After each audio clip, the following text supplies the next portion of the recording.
तो अभी तक हमने जितने भी लोगों के बारे में बात किया आज तक इस एपिसोड के बारे में, हमने धोनी, विराट, जडेजा, पुजारा वाला episode I am pretty sure आ गया होगा, अभी तक रिलीज हो गया होगा।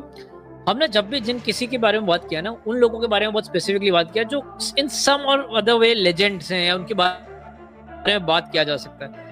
लेकिन आज मैं एक ऐसे बंदे के बारे में बात करना चाहता हूँ। मैं बहुत ज्यादा खुश हूँ कि ठाकुर ने इस बंदे के बारे में पिच किया था और मेरे को पर्सनली बहुत ज्यादा पसंद है। एक ऐसे बंदे के बारे में बात करना चाहता हूँ जिसका इन ट्रूएस्ट फॉर्म इम्पैक्टफुल करियर रहा है। जो एक शब्द होता है ना कि शॉर्ट यट इम्पैक्टफुल, मेरे को लगता है कि शिखर धवन इससे बेहतर कोई मैवरिक रिसेंट टाइम में व्हाइट बॉल बैटर आया नहीं है, एक ओपनर। एंड इस एपिसोड के थ्रू आप सभी जान जाओगे कि शिखर धवन एक्चुअली में कितना कम टॉक्ड अबाउट है। उसका जो करियर है कोई भी टर्म्स में लेजेंडरी से कम नहीं है। इंडिया के लिए कितने इम्पैक्टफुल करियर रहा है। एंड गब्बर कितना खास रहा है हमारे लिए, मेरे को आई एम प्रीटी श्योर ये एपिसोड खत्म होते तक आप समझ जाएंगे। And I am pretty sure ये एपिसोड खत्म होते होते एक और चीज आप लोगों के ध्यान में होगा कि एक चीज आएगा कि शिट यार, हमें नहीं पता था शिखर धवन इतना अच्छा था। ठीक है, क्योंकि आप मानोगे नहीं, हम दोनों को भी बहुत पसंद था, लेकिन जब लोग रिसर्च कर रहे थे, स्पेशली ठाकुर ने पूरा काम किया इस पे, तो ठाकुर रिसर्च करके कुछ पॉइंट्स बता रहा था तो मैं भी शॉक्ड हुआ था। डैम। तो आई होप अगर कभी इन फ्यूचर शिखर धवन तक एपिसोड पहुंचता है तो शिखर धवन भाई, मैंने कई बार बोला है, काफी लोगों को बोला है कि इंडिया वर्सेस इंग्लैंड का जो टेस्ट सीरीज था जो इंडिया घर पे आ रही थी, उस पॉइंट से मैंने इंडिया के टेस्ट मैचेस को बॉल बाय बॉल फॉलो करना चालू किया था। एंड उसके बाद इंडिया ने ऑस्ट्रेलिया के सामने खेला था और उसमें सबका डेब्यू मेरे हिसाब से इतना लेजेंडरी डेब्यू इंडिया की तरफ से मैंने नहीं देखा अपनी आंखों से रियल लाइफ में। बहुत सारे डेब्यूज मैंने देखे हैं, टॉप के परफॉर्मेंसेस देखे हैं, लेकिन जो शिखर धवन का डेब्यू था वर्सेस ऑस्ट्रेलिया, आज तक मुझे याद है।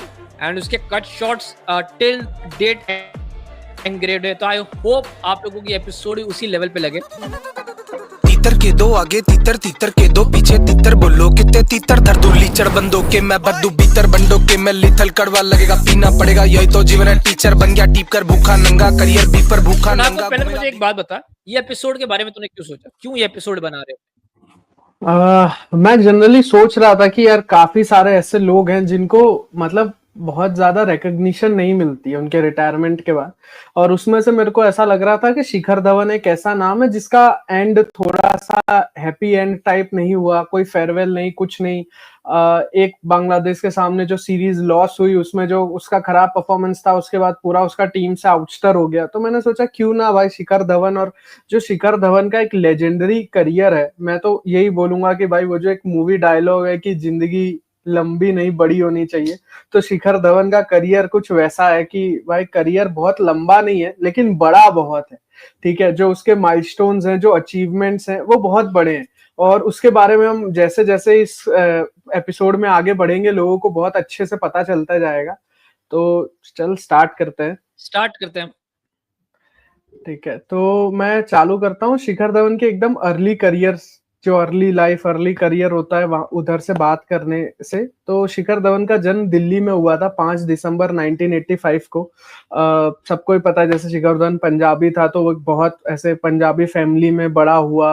वहां से फिर उसने एक सोनेट क्लब में कोच तारक सिन्हा के अंडर में कोचिंग करना चालू किया, जो खुद मतलब कई सारे और भी क्रिकेटर्स को ट्रेन कर चुके हैं। कुछ ऐसा है कि वहां से मोर देन 10+ इंटरनेशनल क्रिकेटर्स उनके अंडर से, मतलब जो बच्चे थे उसमें से 10+ इंटरनेशनल क्रिकेटर्स निकले हैं।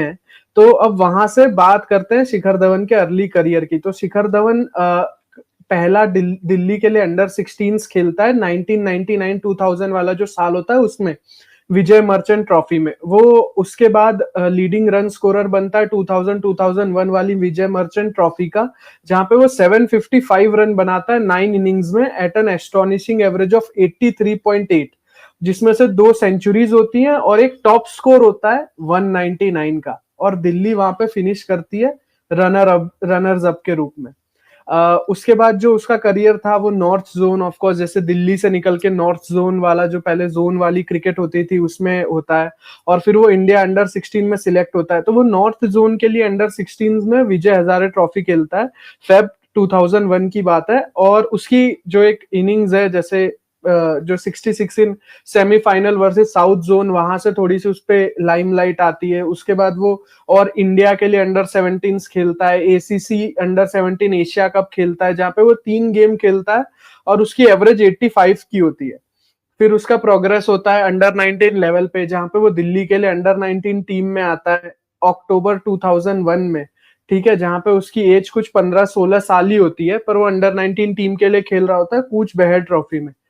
उसके बाद 2001-2002 की बात करते हैं, विजय मर्चेंट ट्रॉफी, जहां पे वो 282 रन्स बनाता है 5 इनिंग में, एवरेज होती है 70.05। मतलब बचपन से बड़े रन्स का बहुत बड़ी एवरेजेस, वहां से वो शिखर धवन अपना नाम कैरी करना शुरू कर देता है। फिर वो एक स्टेप और थोड़ा सा 2002-2003 का जो डोमेस्टिक सक्सेस वाला पूरा सीजन आता है, उसमें वो अंडर 19 कूच बेहर ट्रॉफी में 388 रन्स बनाता है 8 इनिंग में 55 की एवरेज से। फिर वो नॉर्थ जोन अंडर 19 को रिप्रेजेंट करता है वीनू माकन ट्रॉफी में, जनवरी 2003 की बात है, जहां पे वो टॉप स्कोर करता है फाइनल में 71 ईस्ट जोन के सामने, जो कि मतलब एक सीमिंग ट्रैक होता है, और नॉर्थ जोन एक इनिंग से वो मैच जीत जाता है। उसी साल सीके नायडू ट्रॉफी जो थी, उसमें वो 55 की एवरेज करता है नॉर्थ जोन के लिए अंडर 19 में। फिर 2003 की कूच बेहर ट्रॉफी में 400 प्लस रन्स बनाता है 6 इनिंग में 74 की एवरेज से। फिर वो दिल्ली की अंडर 19 टीम का कैप्टन बनता है, जहां पे वो एज अ फर्स्ट टूर्नामेंट जब वो खेल रहा होता है तो उसकी एवरेज होती है 66 की।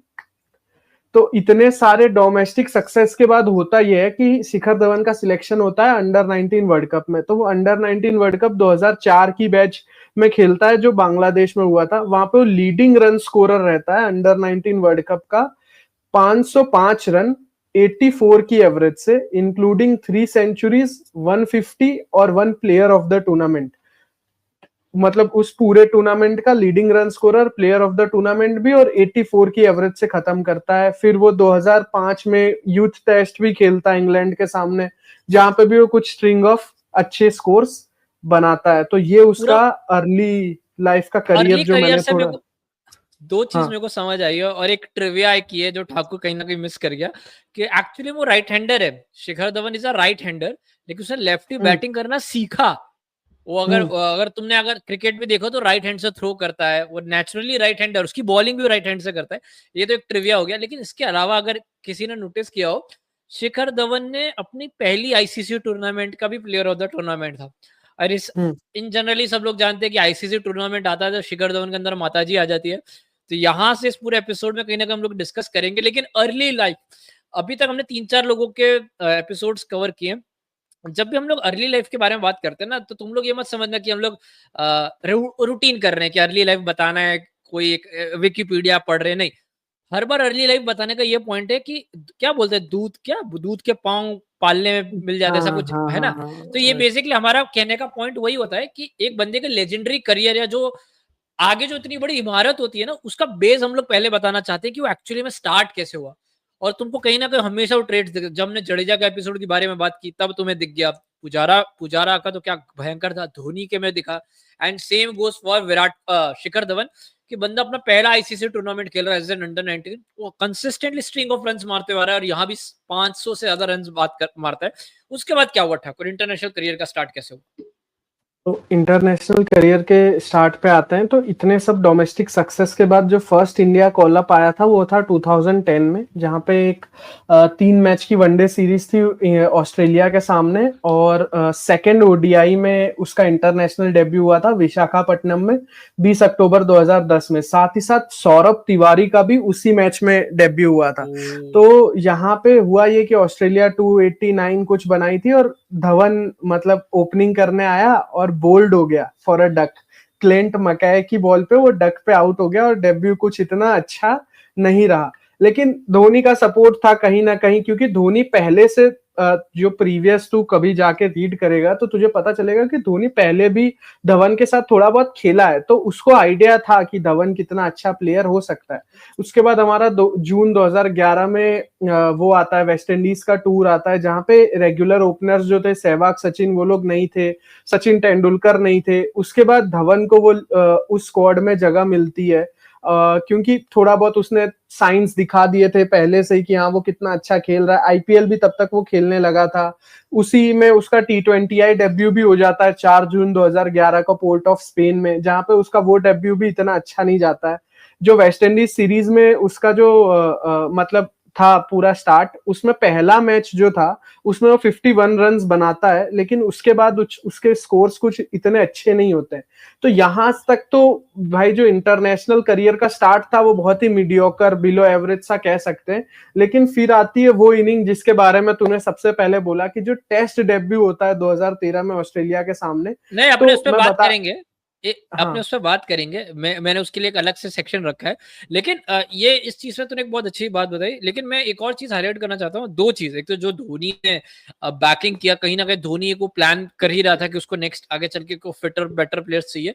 लेकिन एक गजब बात यह है कि ज्यादातर लोगों को शिखर धवन का करियर 2013 से ही याद है, क्योंकि मेरे को भी याद है कि जब शिखर धवन ने टेस्ट डेब्यू किया था, मेरे को लगा था कि इसका इंटरनेशनल डेब्यू है इन जनरल ऑल फॉर्मेट। लेकिन उसके पहले उसने खेला था। लेकिन बात यह है कि 2010 से लेकर 2013 तक उसने कुछ गिन के 4 या 5 मैचेस खेले थे, अगर T20 को इंक्लूड कर दें तो गिन के उसने 5 इंटरनेशनल गेम्स खेले थे across the format, across the 2 years वाले गैप में। तो एक कहीं ना कहीं ये भी लेंस रखना जरूरी है कि उसको कंसिस्टेंट चांस नहीं मिल रहा। तो कैसे मिलते हैं भाई? सहवाग, गंभीर, सचिन ऐसे लेजेंडरी टॉप ऑर्डर बैटर्स थे ना, तुम्हारे पास ऑप्शंस नहीं थे। लेकिन जिसकी हम लोग बात कर रहे हैं, रेन ऑफ द लायन, 2013 का ऑस्ट्रेलिया सीरीज, ठीक है, वन ऑफ माय फेवरेट। क्योंकि कहीं ना कहीं मेरा बायसनेस भी है ना कि मैंने उसको बॉल बाय बॉल फर्स्ट कोई टेस्ट सीरीज इंडिया की जो देखी थी मैंने, तो मतलब उसके पहले देखी थी ऑब्वियसली, लेकिन बॉल बाय बॉल फॉलो करना। तो मेरे को आज भी याद है, सहवाग को शायद ड्रॉप करते हैं हम लोग, जेम्स पैटिंसन उसको हैरान करता है और नेक्स्ट मैच में आता है शिखर धवन। अब यहां से आप टेक ओवर करें एंड हम सबको मेरे हिसाब से रेडी रहना चाहिए, बहुत कमाल का रहेगा ये वाला सेगमेंट।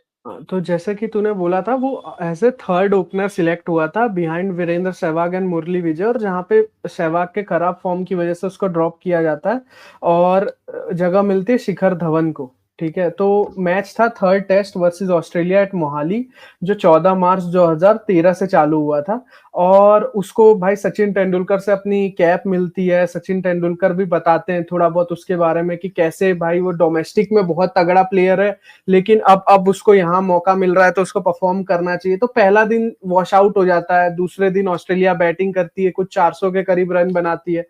तीसरे दिन आता है वो मूवमेंट जहां पे शिखर धवन ओपनिंग करने आता है मुरली विजय के साथ, और जब तीसरा दिन खत्म होता है तो स्कोर होता है 283 फॉर 0। ठीक है, और धवन का स्कोर होता है उसमें 185, मुरली विजय के होते हैं 83। तो धवन अपने टेस्ट डेब्यू पे सेंचुरी बनाता है 85 बॉल्स में, जो गुंडप्पा विश्वनाथ का रिकॉर्ड था 1969 का, उसको ब्रेक करते हुए। और चौथे दिन सुबह अर्ली मॉर्निंग इवेंचुअली वो आउट होता है 187 पे, 187 runs off 174 balls, typical ODI sort of inning. और भाई ये जो इनिंग थी उसके बाद मतलब पूरा ऐसे धवन का अराइवल हो गया था पूरा, सब जगह न्यूज चैनल्स पे, सब जगह। मुझे आज भी याद है मैं वहां पे पूरा मैच देखने के बाद रात को 7:30 बजे आज तक पे न्यूज देख रहा था, क्योंकि वो उसमें भी उसकी क्लिप्स दिखा रहे थे और इतना अच्छा लग रहा था उसको आगे बढ़ बढ़ के ऑफ साइड में खेलते देखने। मेरे को ऐसा लग रहा था जैसे ये तो कहीं से भी गैप ढूंढ ले रहा, कुछ भी कर दे रहा है, क्योंकि ऑस्ट्रेलिया बहुत ऑड सी उसके लिए फील्ड सजा रहा था, ट्रेडिशनल ऑफ साइड फील्ड नहीं रख रहा था, लेकिन फिर भी वो कभी स्टेप आउट करके, कभी अपनी पिच के अंदर जाके जो ऑफ साइड में गैप्स ढूंढ रहा था, वो बहुत अमेजिंग था। तो उस इनिंग्स के बाद होता यह है कि उसको मिलता है player of the match, India जीत जाता है वो मैच 6 विकेट से। और उसकी जो डेब्यू इनिंग्स थी 2013 की, वो ESPN क्रिक इन्फो की best test batting performance of 2013 के रूप में अवार्ड मिलता है उसको, इतनी अच्छी थी वो। मैं अपनी मेमोरीज बताता हूँ, ठीक है। मेरे को आज भी याद है कि ऑस्ट्रेलिया ने बहुत रन मारे थे पहली इनिंग में। रन कितने तो मुझे याद नहीं है, लेकिन बहुत रन मारे थे। एंड मेरे को एक और चीज याद है कि स्टीव स्मिथ, उसने कुछ 90 ऑड की इनिंग खेली थी। वो मुझे कैसे याद है कि वो कुछ 5-6 छट्टे पे आया था, और ये मेरा फर्स्ट टाइम है कि जब मैंने स्टीव स्मिथ को बहुत अच्छे से नोटिस किया था। स्पिन को आगे बढ़ बढ़ के खेल रहा था। मेरे को अभी भी याद है उसको शायद जडेजा ने उसको स्टंप, कुछ तो हुआ था, मेरे को याद नहीं है। शिखर धवन ने उस मैच में एक ही इनिंग खेली थी। सेकंड इनिंग खेलने से पहले वो इंजर्ड हो गया था, उसके साथ अंगूठे पे लग गई थी, और शिखर धवन ने कुत्ता बना दिया था भाई ऑस्ट्रेलिया। मैं एकदम सही शब्द बोल रहा हूँ भाई। आउटसाइड द ऑफ स्टंप अगर तुम कोई भी बॉल दे रहे हो, वो बंदा सिर्फ चौका मार रहा था। मैंने आज तक क्योंकि उस टाइम में ऑस्ट्रेलिया बहुत पीक की टीम थी। हम लोग लास्ट टाइम जब ऑस्ट्रेलिया से कोई बॉर्डर गावस्कर खेले थे, बहुत बुरी तरह हारे थे। इंग्लैंड से जस्ट हम लोग हार के आ रहे थे, और बहुत मेरे लिए बहुत हाइप्ड अप सीरीज थी, और ऑस्ट्रेलिया बहुत बड़ी टीम थी। इनफैक्ट ऑस्ट्रेलिया आज तक बहुत बड़ी टीम है। जिस तरह से उसने ऑस्ट्रेलियंस को मारा था, मेरे को टिल डेट मेरे दिमाग में एनग्रेव्ड है, एनग्रेव्ड है। और हाँ, उसमें कोई डाउट नहीं है कि वो मेरे हिसाब से one of the best debut innings में से एक है।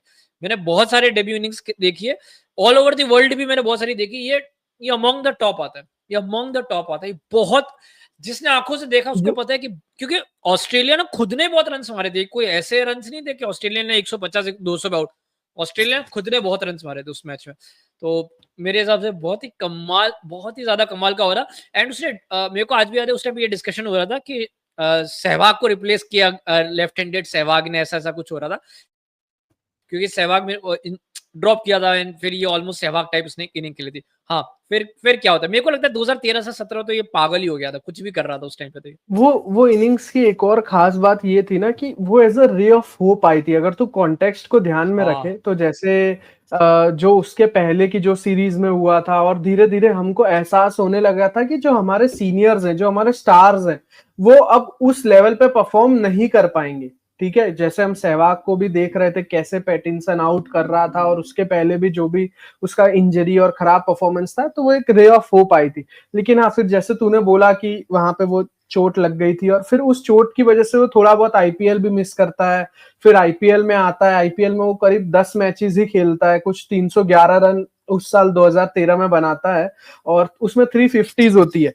तो उसको यहाँ से इस आईपीएल परफॉर्मेंस, उतने अच्छे टेस्ट डेब्यू और जो भी प्रीवियस रिकॉर्ड्स थे, उसके कारण ओडीआई में कॉल अप मिलता है चैंपियंस ट्रॉफी 2013 के लिए, जहां पे फिर धोनी ने वही 2007 वाला माहौल बनाया था कि मैं एकदम यंग टीम को लेके जाऊंगा। मैं प्रीवियस जब भी ऐसे 2007 में जैसे लेके गया था, वैसा कुछ चाहिए मेरे को। मैं थोड़ा सा काटूंगा ठाकुर को, लेकिन एक गजब सी बात ये है कि ये जो टाइम था ना, एक और कॉन्टेक्स्ट की जो बात कर रहे हैं, ये वो टाइम था कि धोनी ने पैराडाइम शिफ्ट कर दिया था। जो 2013 का बॉर्डर गावस्कर था, Gautam Gambhir was dropped England के सीरीज के बाद, Sehwag was selected for 2 test matches, 2 test matches के बाद ड्रॉप। लक्ष्मण द्रविड़ ऑलरेडी खत्म हो चुके थे, Zaheer Khan was mostly injured, ठीक है, जहीर खान ऑलमोस्ट साइड था। हरभजन सिंह का मेरे हिसाब से लास्ट टेस्ट सीरीज था ये, ठीक है, जितना मुझे याद है हरभजन सिंह का लास्ट टेस्ट सीरीज था। जडेजा अश्विन आ गए थे almost. Sachin Tendulkar was the only guy जो एक्सटेंड कर रहा था अपने आप को, और सचिन तेंदुलकर भी अपने मेरे को याद है 30-40 की बहुत अच्छा सीरीज नहीं गया था सचिन का भी। गजब बात यह है कि मेरे को आज भी याद है, मुरली विजय और पुजारा से टॉप स्कोरर्स थे। MS Dhoni was one of the top scorer of this series.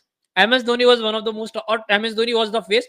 जो 13 की चैंपियंस ट्रॉफी थी, उसमें शिखर धवन को सिलेक्ट ही इसीलिए किया गया था क्योंकि उसने जो एक पैराडाइम इनिंग मतलब वो ऑस्ट्रेलिया के सामने खेली थी, तो एक बहुत वो था। एंड इसके साथ साथ जस्ट एक पहले इंग्लैंड से पहले ओडीआई सीरीज हुई थी, जहां पर शिखर धवन शायद इंजर्ड था, इसके लिए हम लोग उसको ले नहीं पाए थे। तो रोहित शर्मा को वनडे के लिए ना धोनी ने ओपन कराया था, देखो अगर याद हो, अगर वो मैच कुछ 80 ऑड खेले थे, तो यहाँ से Dhoni was the face, and Shikhar Dhawan मेरे को लगता है मैन था जिसके ऊपर धोनी ने बहुत पैसे लगाए थे। हाँ, और उस टाइम पे धोनी पे बहुत ज्यादा बैकलैश भी हो रहा था, जैसे कि हमारा जो भी पहले के परफॉर्मेंसेस रहे थे, और फिर जैसे जो भी सीनियर्स थे उनको ड्रॉप किया गया था, तो बहुत प्रेशर था धोनी के ऊपर जब वो ये टीम को 2013 में लेके जा रहा था। फिक्सिंग स्कैंडल की सारी बातें हो रही थी। एक बहुत फेमस प्रेस कॉन्फ्रेंस है जहां पर धोनी कुछ नहीं बोलता है, एकदम चुप रहता है, एक शायद मेजरली किसी भी क्वेश्चन का आंसर नहीं करता है वो, और फिर वो वैसे टीम को लेके जाता है। तो बात करते हैं 2000। इसमें होता कैसा है, वो धोनी के मुंह पे सवाल पूछते हैं, ऐसे नाम लेके कि एमएस धोनी तुमसे सवाल पूछे, और धोनी ऐसे बैठा है, आंखों में आंखें डाल के, रिपोर्टर की आंखों में आंखें डाल के चुप बैठा है, कुछ शब्द नहीं बोला है, ऐसा हुआ था। हाँ, गो ऑन।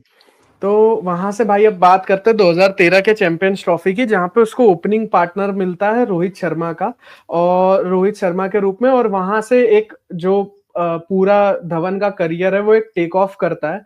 तो पहला जो मैच बाय मैच परफॉर्मेंसेस की बात करेंगे, तो साउथ अफ्रीका के सामने हमारा कार्डिफ में ओपनिंग मैच होता है, जहां पे धवन 114 रन बनाता है 94 बॉल्स में।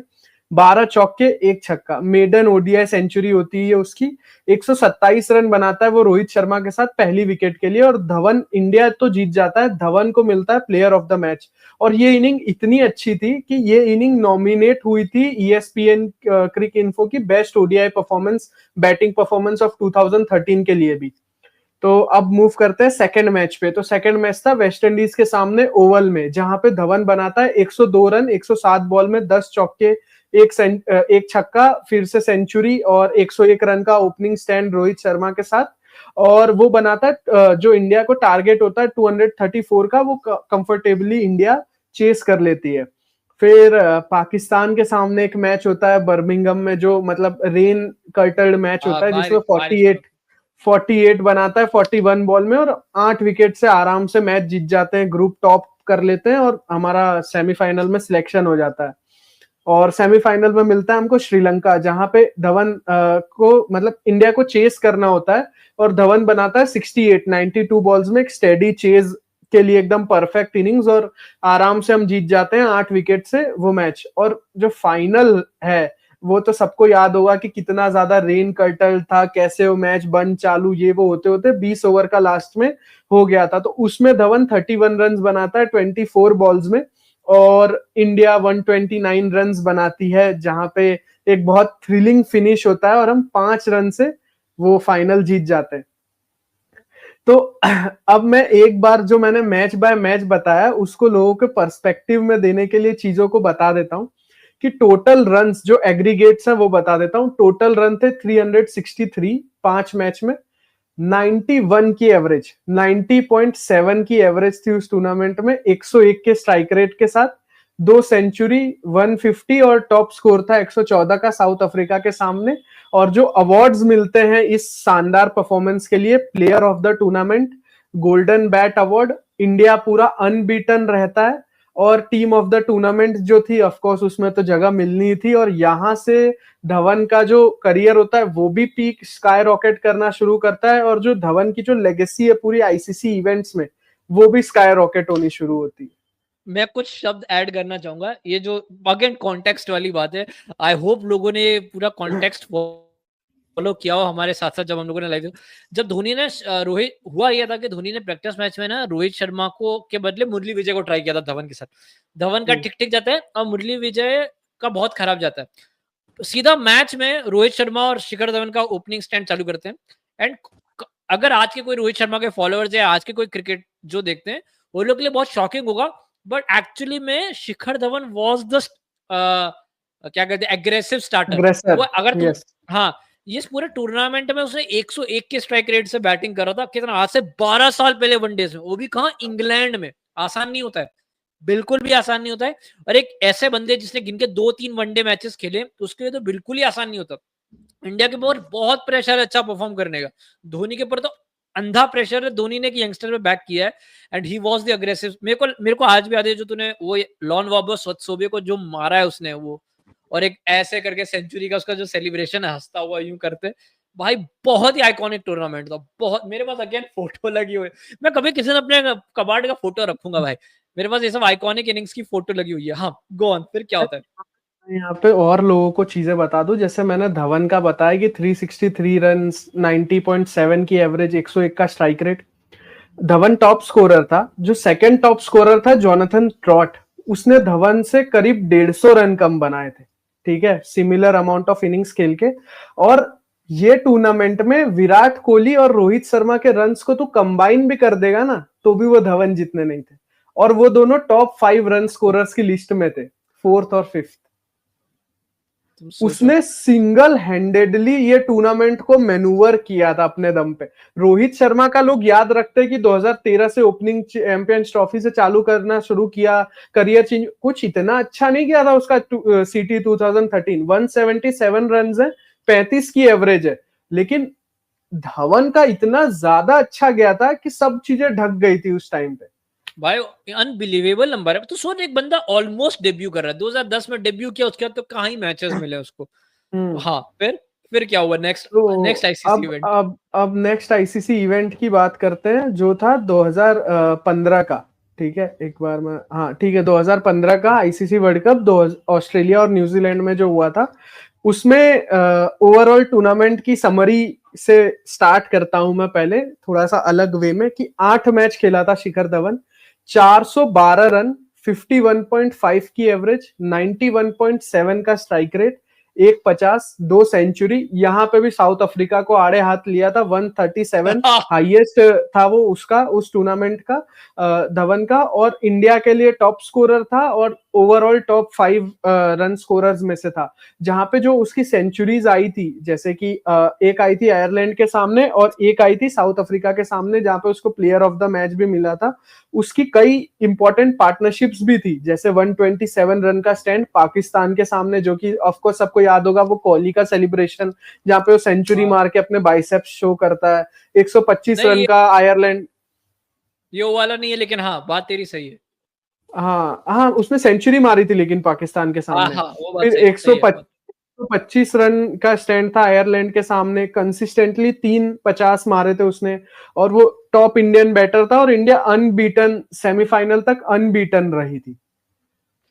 इनफैक्ट मेरे को आज भी याद है, सेमीफाइनल में भी उसने एक बहुत कमाल का नॉक खेला था। मेरे को एग्जैक्टली याद है, आई एम प्रीटी श्योर 40 और समथिंग। हमने कई बार एपिसोड में बात किया है कि जो सेमीफाइनल का उसका जो नॉक था ना ऑस्ट्रेलिया के सामने, जो इवेंचुअली हम लोग हार गए, उसमें वो बहुत ही अच्छे तरीके से रन्स मार रहा था, बहुत ही शानदार रन्स मार रहा था, लेकिन पता नहीं क्या हुआ, एकदम लास्ट शायद उसको आउट हुआ था, मेरे को याद है कुछ 40-45 बॉय आउट हुआ था, और जेम्स फॉकनर के पीछे पड़ गया था, और उसका कहीं ना कहीं ईगो क्लैश काइंड ऑफ हो गया था जेम्स फॉकनर के साथ, जहां पर वो एक्स्ट्रा मारने चला गया और आउट हो गया। मेरे को इनफैक्ट याद है, हारने के बाद धोनी ने काइंड ऑफ क्रिटिसाइज भी किया था शिखर धवन को, कि भाई जब तुम अच्छे फॉर्म में चल रहे थे, तुम्हें टीम के बारे में सोचना चाहिए था, ऐसा ऐसा कुछ बोला था। हाँ हाँ, मेरे वो को याद है, थोड़ा क्योंकि सा रोहित शर्मा, अग्रेसिव ज्यादा हो गया था, वैसा कुछ हुआ था। हाँ लेकिन 45 रन है बहुत ही उसके शानदार वर्ल्ड कप। 41 बॉल में। हाँ तो उसका अरे अगेन बहुत बहुत ही, ये हाँ देख 41 ये बॉल में 45। तो बहुत बहुत बहुत अच्छा वर्ल्ड कप रहा था। जैसे मैं देख रहा हूँ कि वो इंडिया के 412 रन बना के इंडिया के लिए टॉप स्कोरर था। जो अगला टॉप स्कोरर था वो था रोहित शर्मा, 330 रन, बहुत पीछे है उससे वो। और विराट कोहली से तो समझ ले, विराट कोहली के तो 305 रन थे, विराट कोहली से तो 100 से भी ज्यादा रन ज्यादा बनाया था वो तो उस पूरे टूर्नामेंट। ये back to back 2 major ICC event हुए थे, जहां पर इंडिया के बिग 3 एक साथ खेले थे, दोनों रिलेटिवली यंगर्स थे। इनफैक्ट विराट तो भी एक सीनियर, मतलब सीनियर नहीं, एटलीस्ट एक्सपीरियंस्ड बनता था, कि 2010-11 से खेल रहा था। शिखर धवन तीनों को मिला के आउटस्कोर कर रहा था, सो मच सो कि कई कई इवेंट में तो दोनों को साथ में जोड़ दो तो बाकी शिखर धवन एग्जिस्ट कर रहा था। तो ये इतनी बड़ी, और ये बैक टू बैक 2 बहुत ही pace friendly high pressure tournaments थे। इंग्लैंड और ऑस्ट्रेलिया एज एन ओपनर आसान नहीं होते, स्पेशली आज से 10 साल पहले तो नहीं होते उसका वो भी कॉन्टेक्स्ट है ना कि हम 2011 में जीत के एज ए डिफेंडिंग चैंपियंस वहां जा रहे थे, तो उसका एक अलग प्रेशर था। बिल्कुल बिल्कुल बिल्कुल। फिर तो नेक्स्ट मेजर इवेंट 2017 का चैंपियंस ट्रॉफी होगा मेरे हिसाब से। हाँ, तो नेक्स्ट मेजर जो इवेंट था वो था 2017 का चैंपियंस ट्रॉफी, जहां पे शिखर धवन की जो ओवरऑल टूर्नामेंट की समरी है वो मैं तुमको बता देता हूँ कि 5 मैच, ठीक है, 338 रन, 67-68 के अराउंड की एवरेज, 101 का स्ट्राइक रेट, 250, एक सेंचुरी। जो हाईएस्ट स्कोर था वो श्रीलंका के सामने आया था, और वो उस टूर्नामेंट का भी हाईएस्ट रन स्कोरर था। और सबसे कमाल की बात है कि उस टूर्नामेंट में हमारी ओपनिंग पार्टनरशिप थी शिखर धवन रोहित शर्मा की, वो इतनी ज्यादा अच्छी थी कि जो सेकंड हाईएस्ट रन स्कोरर था वो था रोहित शर्मा। और ये लोगों ने वो टूर्नामेंट पूरा कंप्लीटली ऐसे डोमिनेट किया था। श्रीलंका के सामने इसकी सेंचुरी आई थी। ये जो कंटिन्यू पूरा जो इसने रेपुटेशन था अपना उसका बिग टूर्नामेंट परफॉर्मर का, वो भी चालू रखा। 2013 का जो सक्सेस था वो भी रिपीट किया। कई back to back half centuries थी इसमें। और भाई वो पहला ऐसा प्लेयर बना था जिसने 2 बार 3 कंसेक्यूटिव 50+ स्कोर्स बनाए थे चैंपियंस ट्रॉफी में। और यहां से हमको पता ही है कि वो जैसे हाईएस्ट रन गेटर इन चैंपियंस ट्रॉफी हिस्ट्री बन गया था, क्योंकि 2013 और 2017 मिला के उसके 700 से भी ज्यादा रन हो गए थे।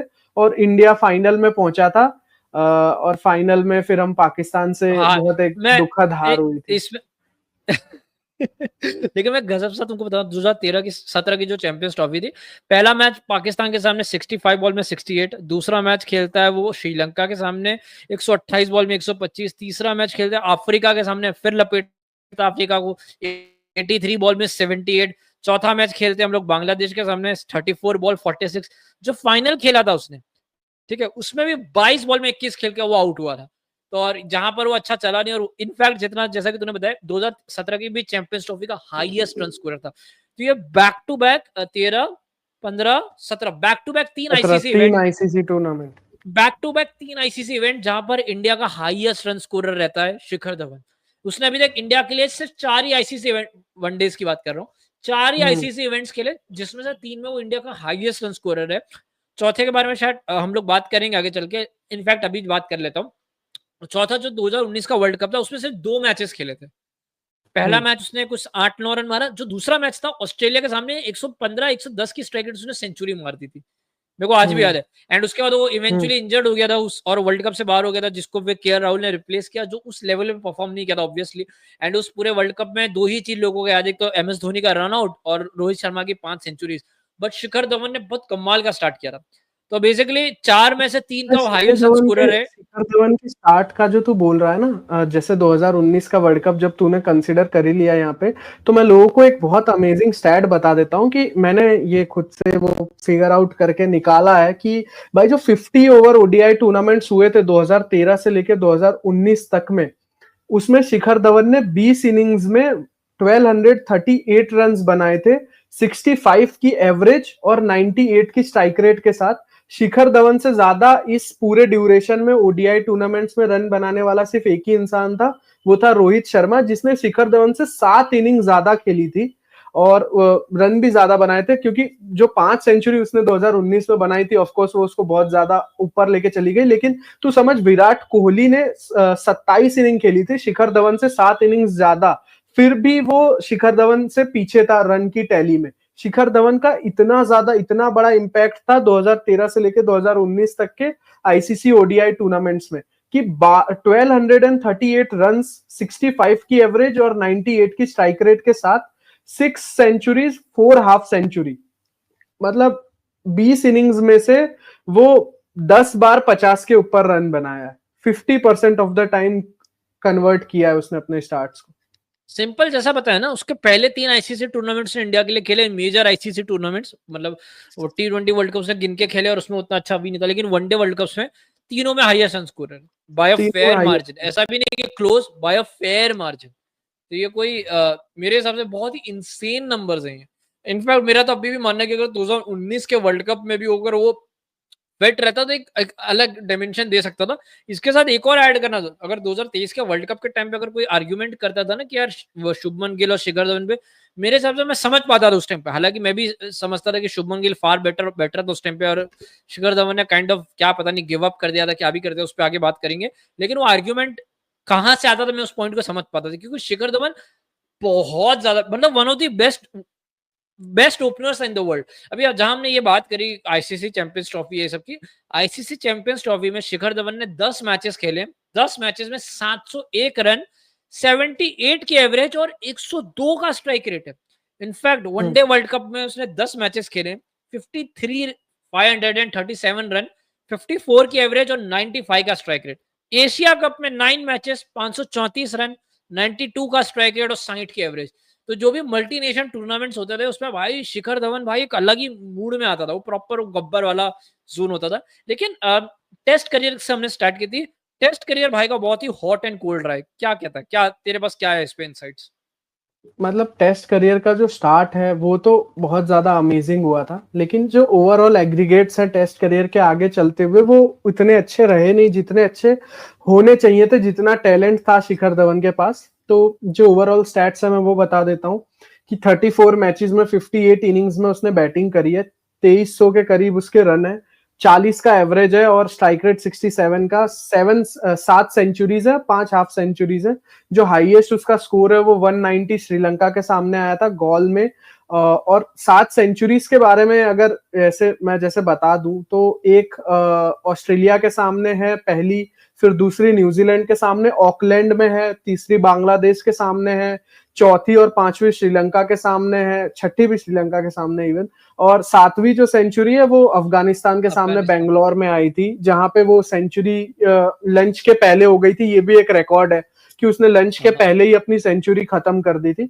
तो जो उसका सब कॉन्टिनेंट में जो परफॉर्मेंस था वो तो काफी अच्छा रहता था, जहां पे उसकी एवरेज 50 प्लस की है, इंडिया में 54 की है, लेकिन जो ओवरसीज एवरेज है वो बहुत खराब रहती थी उसकी। जो 27-28 की एवरेज है, कुछ 1000 रन के करीब उसने बनाए हैं, नहीं 900 रन के थोड़ा सा करीब। कंफ्यूज थोड़ा सा कंफ्यूज हो गया शायद तू। जो टेस्ट मैचेस में उसकी होम की एवरेज है वो 44.37 है और जो अवे की एवरेज है 39 की। लेकिन जो हाँ एशिया में, अभी यहाँ पर ठाकुर ने बहुत अच्छा हाँ पॉइंट, जो एशिया में उसकी एवरेज है 61 की एवरेज है एशियन कंडीशंस में।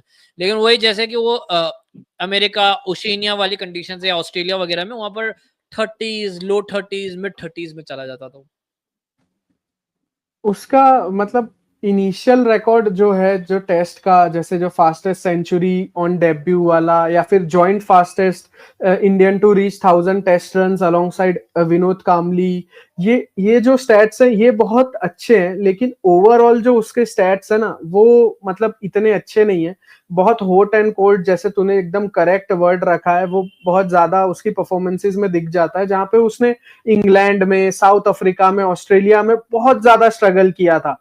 अब जब हम इतना ज्यादा किसी एक प्लेयर के अच्छाइयों के बारे में बता रहे हैं तो मैं नहीं चाहता कि हम बहुत ज्यादा टेस्ट करियर में डिग डीप करें, लेकिन जितना बड़ा वो वाइड बॉल माइस्ट्रो था उतना अच्छा कभी भी वो टेस्ट में परफॉर्म ही नहीं कर पाया।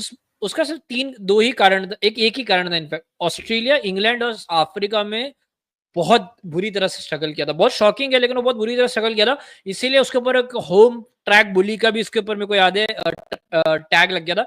तो मेरे हिसाब से विराट कोहली उस टाइम पे लोगों ने बहुत क्लियरली किया कि भाई नो पॉइंट घसीटने का, क्योंकि इंडिया में डेफिनेटली रन्स मार लेता था, लेकिन वो अवे का इश्यूज आता था। बट ठीक है, मेरे हिसाब से अच्छे और मेमोरीज उस दिए। पूरे उस पूरे दौरान भाई बहुत सारे लोग आ भी रहे थे ना, जैसे केएल राहुल, मयंक अग्रवाल, मुरली विजय खुद अच्छा कर ही रहा था। ये भी बातें थी कि अब जब रोहित शर्मा वनडे में इतना अच्छा कर रहा है तो क्यों ना उसको टेस्ट में ओपन कराया जाए। तो इस वजह से उतने ज्यादा मौके मिलना पॉसिबल भी नहीं था। उसने अवे का है ना, वही दिक्कत था। उसने जैसे कि श्रीलंका वगैरह साथ के सामने गोल वगैरह में बहुत अच्छी सेंचुरीज थी, लेकिन अगेन वो हम्म बहुत टर्निंग ट्रैक्स वगैरह की थी। वो स्पिन भी अच्छा खेलता था, स्पिन का एक्चुअली बहुत अच्छा प्लेयर था, लेकिन यार वो जो क्वालिटी सीम के अगेंस्ट है ना, उसका फुट उसका मूवमेंट फुट, बिल्कुल नहीं। हाँ हाँ, वो जो फुट मूवमेंट और, था ना, वो बार बार एज दे देना, वो और ऐसा और एज, वो जो स्लाइट एज जो कीपर के हाथ में जा रही है उस तरीके से वो बहुत ज्यादा आउट होता था, ना कि इस, ड्राइव ड्राइव करते हुए स्लिप में आउट इसके होना। साथ वो एक्चुअली में स्लिप का बहुत खराब फील्डर तो नहीं बोलूंगा, लेकिन बहुत ही एवरेज सा फील्डर था टेस्ट मैचेस में। वनडेज में अच्छा था, हम्म लेकिन मेरे को लगता है हम्म शायद कंसंट्रेशन का भी कहीं ना कहीं इशू होता। आई हैव नो आइडिया, मैं क्या ही बोल सकता हूँ। लेकिन हाँ, हम लोग ने जहाँ बात कर रहे थे कि शॉर्ट यट इम्पैक्टफुल करियर, अगर तुम देखो शिखर धवन का करियर हालांकि 2010-11 में चालू हुआ था, लेकिन जो मेन मोटा मोटी करियर है वो 2013 से 19-20 तक का है। ठीक, उसके बाद हम्म 13 के पहले का बस 1-2 मैचेस है, और 19-20 के बाद गिनती के मैचेस होंगे जो यहाँ हुआ। उसका तो शुभमन गिल का राइवल हो गया था। 8 साल, अपने एक होलसम फिगर पकड़ते हैं, 8 साल में बंदा इंडिया का 3 आईसीसी टूर्नामेंट का हेड है। वो इंडिया के वनडेज में ऑल टाइम रन स्कोरर्स की टॉप 10 रन स्कोरर की लिस्ट में आता है। अगर उसके कुछ वनडे के नंबर्स बताऊं तो मेरे को याद है हम लोगों ने एक एपिसोड बनाया था जब हम लोग डिस्कस कर रहे थे कि इंडिया का सबसे बेस्ट क्या कहते हैं प्लेयर कौन होगा। उसमें हम लोग काफी लोगों को स्कोर कर मेंबर्स ओनली, अगर मेंबर्स ओनली ज्वाइन कर। तो बेसिकली वनडे में उसने 167 मैचेस खेले, 6793 रन, 44.1 की एवरेज, 92 के स्ट्राइक रेट से, 17 सेंचुरीज है। 17 सेंचुरीज हैं, ये कोई नंबर्स नहीं। और ठाकुर फटाफट एक बार वो आंकड़ा बता दे जो मैं हर बार शॉक होता हूँ, शिखर धवन और विराट मैं कोहली। और हाँ, जो भी, जैसे मैं लोगों के साथ और भी चीजें शेयर करना चाहता हूँ जो रिसर्च करके रखी है, तो कि उसका ना बैटिंग फर्स्ट या चेजिंग में कोई डिफरेंस नहीं था। उसने 72 इनिंग्स खेली है बैटिंग फर्स्ट, कुछ 3200 से ज्यादा रन है, 45 का एवरेज, 91 का स्ट्राइक रेट। चेजिंग के टाइम पे 92 इनिंग्स, 3500 के करीब रन, 43 का एवरेज, 91 का स्ट्राइक रेट, मतलब एवरेज 45 से 43 हुआ है, कोई मेजर डिफरेंस ही नहीं है। शिखर धवन का एक स्टैट है जो जैसे आईसीसी वर्ल्ड कप और चैंपियंस ट्रॉफी से रिलेटेड है, कि उसने अपने टीम के हाईएस्ट परसेंटेज ऑफ रन्स बनाए थे, अराउंड 27% ऑफ रन्स वो बनाता था, 26.9 टू बी प्रिसाइज। और जो उसका इनिंग्स लाइक रन्स पर इनिंग था वो 61.9 था। 61.9, अगर वो चैंपियंस ट्रॉफी या वर्ल्ड कप में खेल रहा है तो तुम समझ लो कि वो 50 तो मारेगा ही। उसने अपने 20 मैचेस जो खेले हैं चैंपियंस ट्रॉफी और वर्ल्ड कप में, उसमें 9 टाइम्स वो टीम का हाईएस्ट रन स्कोरर रहा है। 20 में से 9 बार वो टीम का हाईएस्ट रन स्कोरर रहा है चैंपियंस ट्रॉफी और आईसीसी वर्ल्ड कप्स में। साथ ही साथ कुछ ओडीआई के नंबर्स की बात कर लेता हूं कि जैसे fastest to reach 6000 ODI runs जो था इन टर्म्स ऑफ इनिंग्स, उसमें फॉर कॉन्टेक्स्ट विराट कोहली को 136 इनिंग्स लगी थी, शिखर धवन को 140 लगी थी, सिर्फ 4 इनिंग्स ज्यादा। और एज एन ओडीआई बैटर उसके नाम पे सेना कंट्रीज में, चारों सेना कंट्रीज में सेंचुरीज है, और वो थर्ड हाईएस्ट रन गेटर था ओडीआईज में starting from 1 January 2013 till 2023। Third highest run scorer था वो, 10 साल के इस पीरियड में थर्ड हाईएस्ट रन गेटर था। और जिस सेट की बात, एक गजब से चीज ऐड कर दूं, 6000 रन उसने विराट कोहली, ऑलमोस्ट विराट कोहली की पेस पे मारी, और 700 रन और मार के वो रिटायर हो गए।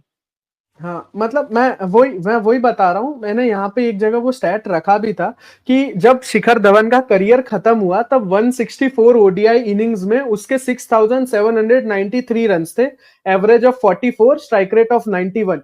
अब 164 इनिंग्स की ही बात करें, 164 इनिंग्स को बेंचमार्क रखें तो विराट कोहली ने 7300 के करीब रन बनाए थे, शिखर धवन से 500 रन ज्यादा, और रोहित शर्मा तो शिखर धवन से 700 रन पीछे था 167 इनिंग्स के पॉइंट तक।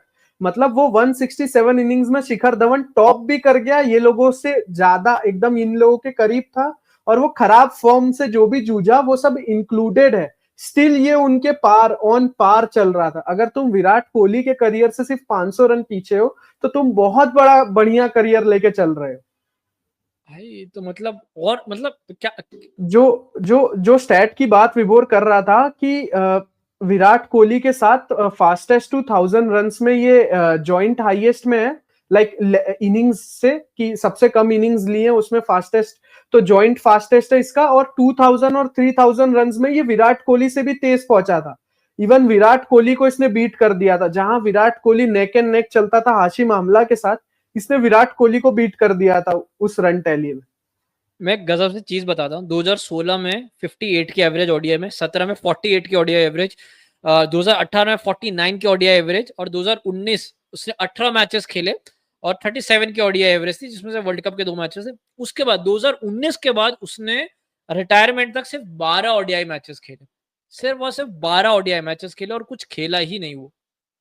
यहाँ पे हमने वो उस एक आइकॉनिक सीरीज की बात नहीं करी जो 2013-14 की इंडिया ऑस्ट्रेलिया ओडीआई सीरीज थी, जहां पे 6 इनिंग में उसके 284 रन्स थे, 56 की एवरेज से, 102 की स्ट्राइक रेट से। तू सॉरी रिपीट कर देना, मेरे से गलती हो गया। मैं 2020 और 21 में उसने 12 ओडीआई इनिंग खेली, 22 में सॉरी, तो रिटायरमेंट के पहले तक वो 50-60 की एवरेज से खेला था। 2020 में 58 की एवरेज, 2021 में भी 60 की एवरेज, लेकिन जो 2022 था वो उसका बहुत ही खराब सीजन गया था, जिसमें उसने 2022 में 22 ओडीआई मैचेस खेले, अच्छा खासा टाइम दिया था इंडिया वालों ने इसको, और सिर्फ 35 की एवरेज से रन मारा था, और स्ट्राइक रेट भी गिर के 74 हो गया था। तो बेसिकली आखिरी के जो 20 मैचेस थे वर्ल्ड कप के जस्ट पहले, 2023 के वर्ल्ड कप के जस्ट पहले जो 20 मैचेस थे, वहां पर शिखर धवन का एक हार्ड डाउनफॉल आया था। तो मेरे को लगता है उसके कारण कंप्लीटली गायब हो गया। उसके साथ एज भी नहीं उसके साइड थी ना कि उसको फिर आगे कंसीडर किया जाए, और शुभमन गिल अच्छा, पर्सनल लाइफ भी टर्मोइल चल रहा था। लेट्स उसको हम लोग अवॉइड नहीं कर सकते, उसका पर्सनल लाइफ बहुत ही हॉरेंडस टर्मोइल, हमने बाद में आगे चल के जो कोर्ट केसेस हुए तब हमको पता चला, तो वो भी कहीं ना कहीं इम्पैक्ट देता है। लेकिन हाँ, जो तू सीरीज की बात कर रहा था उसकी जरूर बात कर। एक आइकॉनिक सीरीज की बात जो हमने पहले नहीं करी, मैं रिपीट कर दे रहा हूं कि इंडिया वर्सेस ऑस्ट्रेलिया की जो 2013-2014 की आइकॉनिक सीरीज थी, उसमें शिखर धवन ने 284 रन्स बनाए थे 6 इनिंग में, 56.8 यानी 57 की स्ट्राइक रेट से, 57 की एवरेज से, और 102 के स्ट्राइक रेट से वो खेल रहा था ऑस्ट्रेलिया के सामने 2013-14 में। माइंड बॉगलिंग लगेगा ये कोई देखेगा ना अगर अभी। तो इनफैक्ट ऑस्ट्रेलिया के सामने 46 की उसकी एवरेज है, 1200 से ज्यादा रन मारे हैं उसने। तो पाकिस्तान के सामने 55 की उसकी एवरेज है, अफ्रीका जैसी टीम के सामने उसने ऑलमोस्ट 1000 रन मारे हैं, 45 की एवरेज है, और सबके सामने भाई 90-100 यही स्ट्राइक रेट से खेलता था वो। तो अगेन जैसा कि हमने पहले भी बोला, ये टाइम देता था ना रोहित शर्मा को लंबी इनिंग्स को पेस करने का, उसकी फाउंडेशन बनाने का जो टाइम रोहित शर्मा को मिलता था वो शिखर धवन के एग्रेसर रोल की वजह से ही मिलता था। तो रोहित शर्मा ने जो बड़े बड़े डैडी हंड्रेड्स अपने करियर के इनिशियल मारे उसका बहुत बड़ा कारण ही शिखर धवन है, बहुत बड़ा कारण है। और मैं जैसे अब हम रोहित शर्मा शिखर धवन की जब बात कर रहे हैं तो एक स्टैट मैं बता दूं लोगों को कि रोहित शर्मा के साथ शिखर धवन की जो पार्टनरशिप थी उसके बारे में हम सब कोई जानते हैं। तो वो रोहित शर्मा और शिखर धवन की ओपनिंग पार्टनरशिप ने 115 इनिंग्स में 5148 रन्स बनाए, 18 century plus partnerships, 15 50 plus partnerships, और ये फोर्थ हाईएस्ट रन स्कोरर हैं एज ए पार्टनरशिप वाइज। और सचिन और गांगुली से जस्ट पीछे हैं, ये थोड़ा सा पीछे हैं सचिन और गांगुली से। तो मैं वही कहना चाहता था कि एपिसोड का लास्ट सेगमेंट बात कर रहे हैं, उसकी रियल लेगेसी के बारे में बात कर रहे हैं।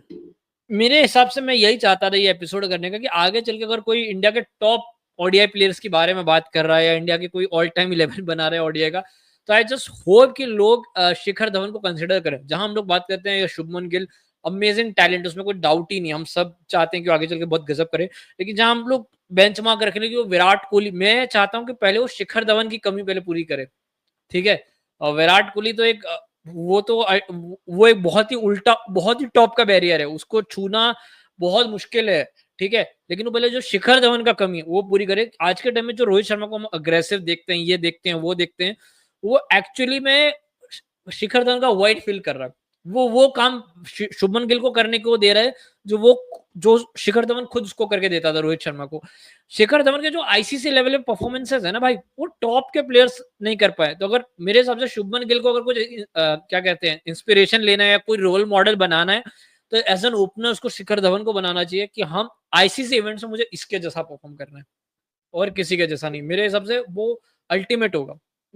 अगर उसके एक और जो रियल लेगेसी के बारे में बात करें, मैं एक चीज ऐड करना चाहूंगा कि बहुत लोग आते हैं, बहुत टाइम तक स्ट्रगल करते हैं, यहाँ वहां पिच करते हैं और चले जाते हैं। Shikhar Dhawan was one of the fewest guy जो कंट्रोवर्सी से दूर रहा है। उसकी जो पर्सनल लाइफ की भी इश्यूज है वो बहुत लेट चल के खुले में आए, तो कंट्रोवर्सी से दूर रहा है, हमेशा एक बहुत ही स्माइलिंग कैरेक्टर रहा है, बहुत ही फन टू वॉच है, बहुत ही रिलायबल प्लेयर था। मतलब वो उसको देख के लगता था यार मैं चाहता हूँ ये बंदा अच्छा करे। मेरे को लगता है उसकी रियल लेगेसी जो वो है कि वो करियर में जो स्माइलिंग उसका फेस था ना भाई, वो सेंचुरी मारे तो हंसता था, वो आउट होता था तो भी एक स्माइल करते हुए जाता था। तो कहीं ना कहीं वो उसके करियर का एक सबसे बड़ा हाईलाइट ही मेरे लिए वो है कि उसका स्माइलिंग फेस मुझे हमेशा याद रहेगा कि वो बंदा खुश था जिंदगी में, और उसने जितना खेला उसने अपना 100% दिया, और वो कुछ मन में मलाल नहीं रह गया। एंड आई होप ये एपिसोड के थ्रू लोग शिखर धवन को ऐसे ही याद रखें, मन में कहीं मलाल ना रह जाए कि यार ये बंदा 10,000 रन मार सकता था, 15,000 रन मार सकता। जितने मारे कमाल के मारे, जब तक रहा शानदार रहा है, वो अमेजिंग रहा है वो। शिखर धवन के साथ एक स्टोरी और भी है जो शिखर धवन ने शायद खुद ही बताई थी किसी इंटरव्यू में, कि जब विराट कोहली का सिलेक्शन हो गया था ना इंडियन टीम के लिए, तो शिखर धवन उस टाइम पे डोमेस्टिक में बहुत अच्छा परफॉर्म कर रहा था और वो विराट कोहली का सीनियर था दिल्ली क्रिकेट में। और उस पॉइंट ऑफ टाइम पे उसको बहुत दुख हुआ था कि मेरा सिलेक्शन नहीं हो पाया, मेरे जूनियर्स मुझसे आगे निकल गए, मैं इतने दिन से ग्राइंड कर रहा हूँ।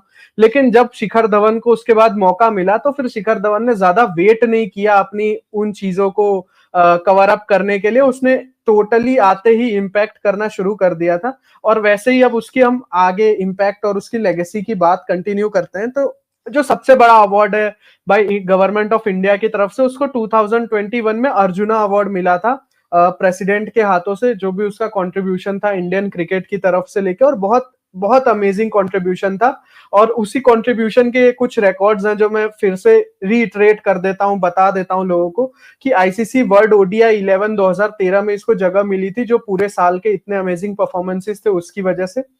जो हमने fastest test century by debutant वो वाली तो हमने बात कर ही ली। लीडिंग रन स्कोरर था वो इंडिया के लिए आईसीसी वर्ल्ड कप 2015 में। मैन ऑफ द टूर्नामेंट था वो आईसीसी चैंपियंस ट्रॉफी 2013 का, और वहां पे इंडिया जीती।